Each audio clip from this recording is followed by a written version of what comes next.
So each panelist will have 7 minutes to speak. We will begin from this side of the table and move all the way down. I'll let you know when you have 2 minutes remaining. Okay. Well, good afternoon, and thank you so much for inviting me to take part in this very interesting exchange about the science and the humanities.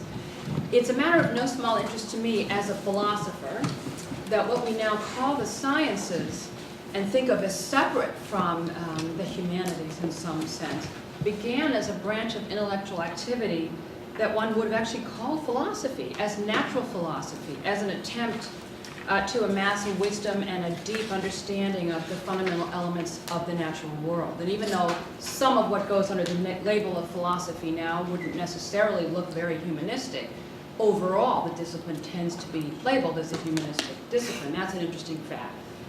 But I want to start from an idea that makes much of the fact that at the end of the 17th century and into the beginning of the 18th, the thing we call science, natural philosophy, actually began to come into its own and in some sense to split off from the world of philosophy from which it arose.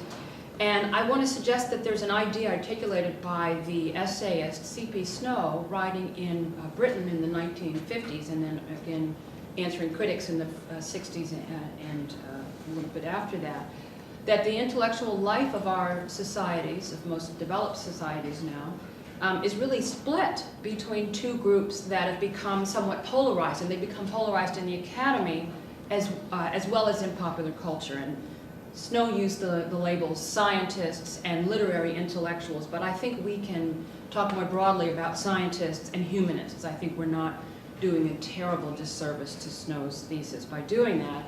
And very briefly, what he thought distinguished the two cultures came down to, I would say, two essential differences. One was a difference in certain habits of mind, in certain ways of thinking about argument and evidence, and ways of understanding what constituted a good argument.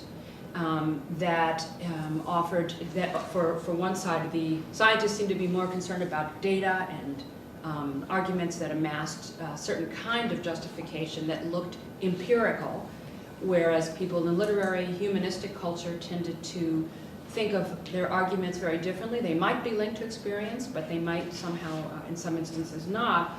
And they tended to think of, in science, theories as something that, well, I won't stress too much the Popperian view, but they ought to be theories or hypotheses that could be subject to disconfirmation, to falsification.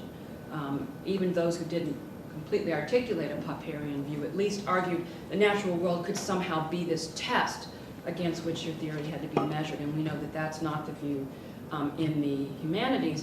The other difference that I think was equally important was Snow thought that the humanists tended to look more towards the preservation of tradition, and he may not be entirely right about this in the current culture, but I think there was something about this that was true at the time, whereas the scientists tended to be much more forward-looking and much more confident that their activities, insofar as they might have a translational component, could change the world and could change it in a constructive way.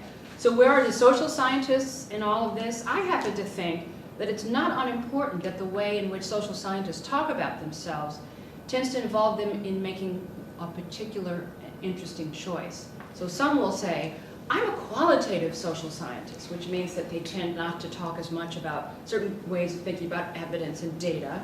And the others will say, I'm quantitative, which means they're, I think, aligning themselves more fully with what we think of as the modes of argument, habits of mind, and the natural sciences, which means that I actually don't think it's untrue to the reality of academic culture that the social scientists don't figure in a large way in this presentation of a polar opposite.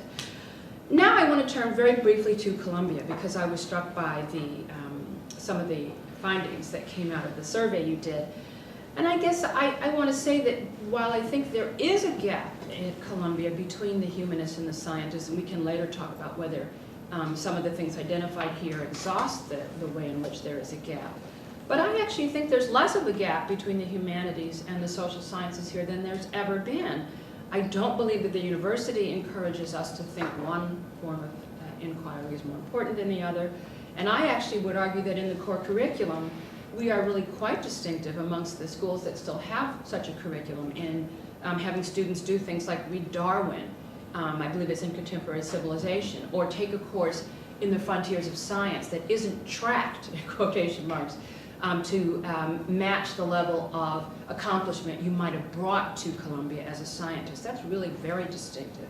I think it's also not unimportant that many of our strongest science majors are frequently quite accomplished at something that takes them very far afield. That's actually reflected in your survey results. Perhaps our non-scientists are not so likely to be accomplished far afield from their work, but it's not unimportant that many schools with strong science programs and really intelligent, strong science students do not encourage that kind of broadly accomplished state, I would say, in their science students.